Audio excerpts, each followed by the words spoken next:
Fas'alu ahla zikri in kuntum la ta'lamun. Allah kata hendaklah kamu tanya ulama kalau kamu tidak tahu. Ulama kata tidak batal sembahyang dengan perkara yang iktirar. Contohnya batuk. Kita terbatuk, jangan buat-buat batuk. Tengah sembahyang buat gitu, batuklah, batal lah. Tapi kalau kita terbatuk tak batal.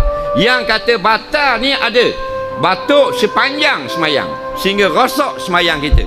Faham? Terlalu banyak batuk barulah batal. Gitu juga bersin. Bersin tak batal semayang.